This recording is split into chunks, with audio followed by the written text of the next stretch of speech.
ऐसे रोग के बारे में बात करने जा रहे हैं जो एक समय में एक तरह से वायरल के तौर पर आया था, एक महामारी के तौर पर आया था, लेकिन अब आज के समय में वो हमारे वातावरण में घुल मिल गया है। चिकनगुनिया, मैं बात कर रहा हूं। चिकनगुनिया एक ऐसा रोग माना जाता है जिसका सही समय पर उपचार नहीं मिला तो सीधा सीधा ये मान लिया जाता है कि ये प्राण घातक होगा। सबसे पहले मैं जानना चाहूंगा इसके लक्षण क्या क्या होते हैं, क्योंकि सुनने में आता है इसके लक्षण बहुत ज्यादा घातक होते हैं। देखिए, जब आपका पेट साफ नहीं होगा, गैस रुकेगी जी, और आपने ठंडी चीजों का, आर्टिफिशियल चीजों का प्रयोग किया, तो रोग आपको ऐसे पकड़ेगा जैसे चुंबक लोहे को पकड़ता है। जी। अब जो बात मैं कह रहा हूं, बड़ा इसका में दम है। आज मेडिकल साइंस भी इससे हाथ खड़े कर चुकी है। बिल्कुल। आयुर्वेद, यूनानी, होम्योपैथी सब हाथ खड़े कर चुके हैं, परंतु स्वास्थ्य विचार में कभी किसी रोग के लिए हाथ खड़े नहीं होते। हर एक रोग और स्वास्थ्य विचार में ऐसे समाप्त किया जाता है जैसे कूड़े करकट के ढेर को माचिस की तिल्ली जला के समाप्त करती है। सबसे पहले पेट पे ध्यान दिया जाता है। यदि आपका पेट ठीक साफ नहीं हो रहा है और आप खड़े खड़े खा पी रहे हैं तो आपको रोग बहुत जल्दी पकड़ेगा, और आप बैठ के खा पी रहे हैं तो आपको बहुत धीमे पकड़ेगा।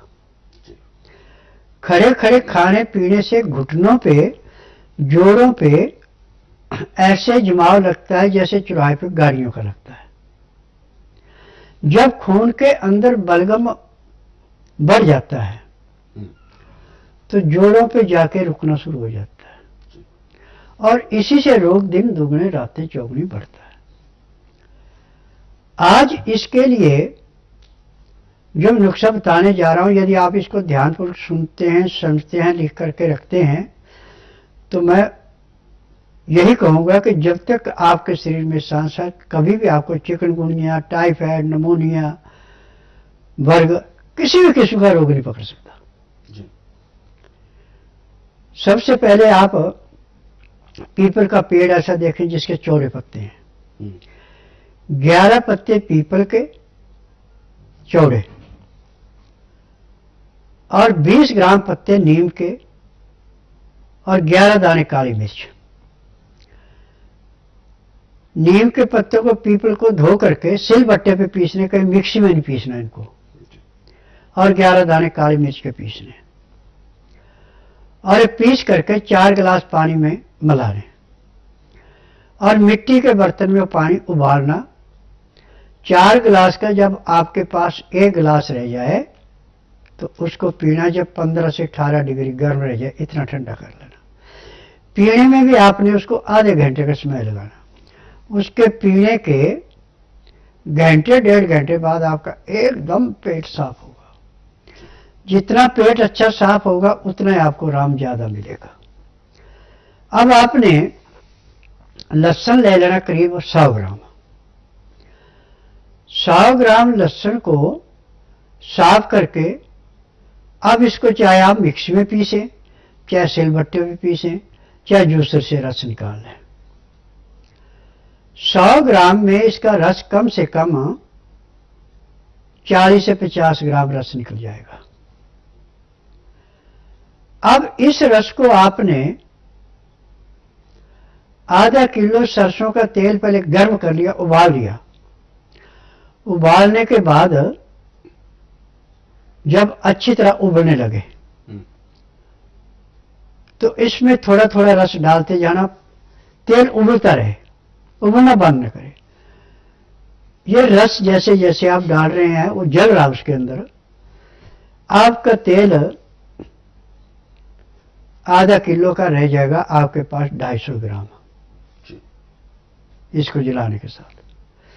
इस तेल की आप पूरे शरीर में मालिश करेंगे, यानी कि जानदार दवाएं करनी है, परंतु करनी है सुबह गर्म पानी से नहाने के बाद, और 1 घंटा पूरी मालिश करनी। पंखा, कूलर, एसी नहीं चलना, चाय कॉफी, मीट, अंडा, मछली बिल्कुल नहीं चलना। नाज जो भी आपने खाना है चोकर वाला, छना हुआ आटा नहीं खाना। दालें छिलके वाली, हरी सब्जी छिलके वाली, उनमें आयोडीन नमक नहीं डालना। दाल सब्जी को छौंक नहीं लगाना। जब दाल सब्जी कोई भी आपने बनानी है, यदि मिट्टी के बर्तन में बनाए तो सोने पे सुहागा, अमोनिया के बर्तन में कोई चीज बना के खानी नहीं है, इतना ध्यान रखना। अब इसमें दाल सब्जी जो है बनानी, उसमें सिंधा या काला नमक डालना है, हल्दी डालनी है और काली मिर्च उसी टाइम डाल देनी है आपने जब इसको बना रहे पर पीस के डालनी। यदि नहीं भी डाल सकते तो दो चीजें काफी है। अब मसाला पीस के रखना आपने, सौंठ, जीरा, सौंफ, दालचीनी, बड़ी इलायची और जायफल। जायफल को घी में भून लेना, बस इतना ध्यान रखना, बाकी किसी चीज को भूनने की जरूरत नहीं है। अजवाइन, जीरा भी थोड़ा भून सकते हैं पीसने से पहले। अब ये पीस करके पाउडर बना के किसी भी कांच की शीशी के अंदर रखना, प्लास्टिक में नहीं रखना, बस इतना ध्यान रखना। जब आप खाना खाने लगे तो उसमें से चुटकी भर उसमें डाल लेना। और आपको चिकनाहट खाने की आदत है तो गाय का घी 1 चम्मच पिघला करके अपनी सब्जी में मिला सकते हैं, इसमें छौंक नहीं लगाना। और पानी जो आपने खाना खाते उसमें पीना, 2 गिलास गर्म पानी पीना है। पानी को उबाली देके नीचे उतार लो, शीशे के गिलासों के अंदर पानी को डाल दो, उसमें लहसुन, प्याज, अदरक तीनों चीजें पीस के रस निकालें, 1-1 चम्मच उसमें डाल दें।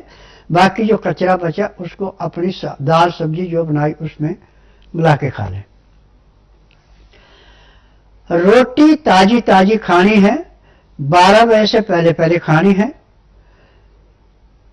और रोटी खाते समय 2 गिलास पानी गर्म पीना जिसमें लहसुन, प्याज, अदरक का रस मिलाया।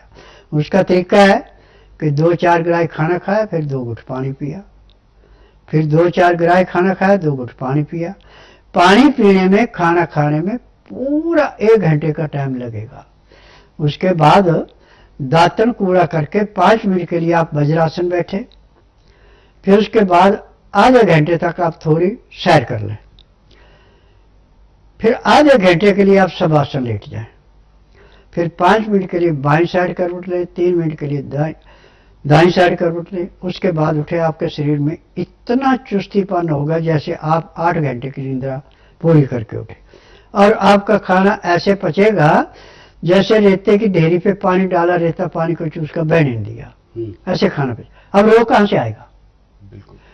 रोग तो तब आता है जब खाना खाते समय पानी नहीं पीते और तली चीजें, मैदे की चीजें, चुपड़ी रोटी, छौंक वाली दाल सब्जी खाते हैं, तो अंदर जाके लीवर को, पैंक्री को, पित्ते को, गुर्दे को, तिल्ली को, ये सारी चीजें अपनी ग्रस्त में लेके जैसे खड़े पानी पे काई जमती है ऐसे चिकनाहट जम जाती है और फिर खाया पिया पचता है, फिर रोगों की भरमार लगती है। जी।